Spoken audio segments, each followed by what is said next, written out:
जी, तो हम बात कर रहे हैं साबिक डीजी आईएसआई के एहतसाब की। फ़ौज का कहना है कि कड़ा एहतसाब होगा।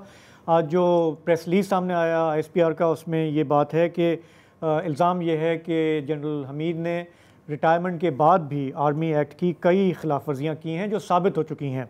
माजिद निज़ामी हमारे साथ हैं। Majid, what do we know, किस किस्म के खिलाफ वर्जियाँ हैं जिनके सबूत इकट्ठे हो चुके हैं?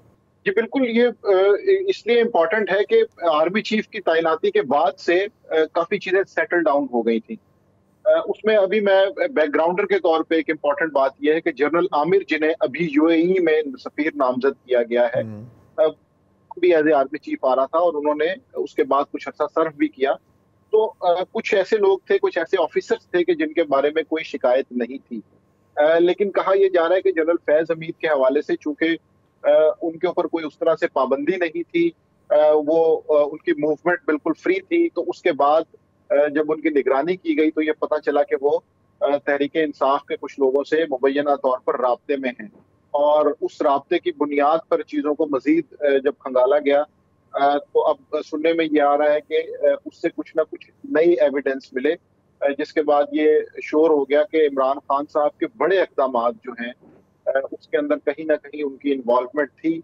अब क्या इमरान खान साहब उनसे मशवरा ले रहे थे या जनरल फैज हमीद मुबैना तौर पे उनको यूज कर रहे थे, ये तो मेरा ख्याल है अभी वक्त बताएगा। अच्छा माजिद, लेकिन सॉरी, मैं आपको थोड़ा रोकना चाह रहा हूँ। मुझे एक चीज़ समझ में नहीं आ रही, कॉमन सेंस की चीज़ है। आप मुल्क के डीजी आईएसआई रह चुके हैं, डीजीसी रह चुके हैं, आप जासूसी करते रहे हैं, करवाते रहे हैं, पार्लियामेंटेरियंस की, जजेस की, मीडिया की।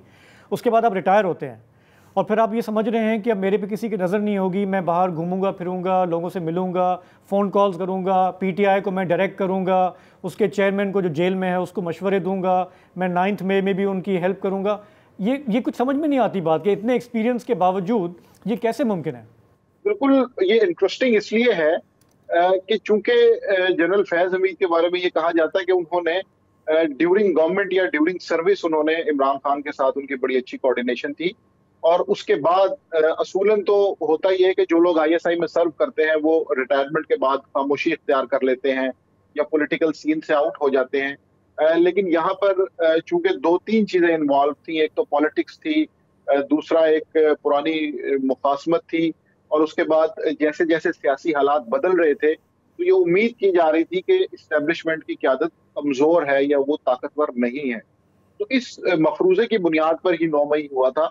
तो इस चीज को जब हम सामने रखें तो पता ये चलता है कि बहरहाल इस तरह का प्रेसिडेंट भी नहीं था कि क्या एक सर्विंग डीजीआईएसआई जो कि अभी रिसेंटली हुकूमत से फारिग हुआ है और उसे रिटायरमेंट में अभी 2 साल भी नहीं हुए, तो क्या उसके खिलाफ इतना बड़ा कदम उठाया जाएगा हम्म। या नहीं उठाया जाएगा। हम्म। ये भी एक सपोर्ट थी, एक मफरूजा था कि जी इतनी बड़ी कार्रवाई नहीं होगी।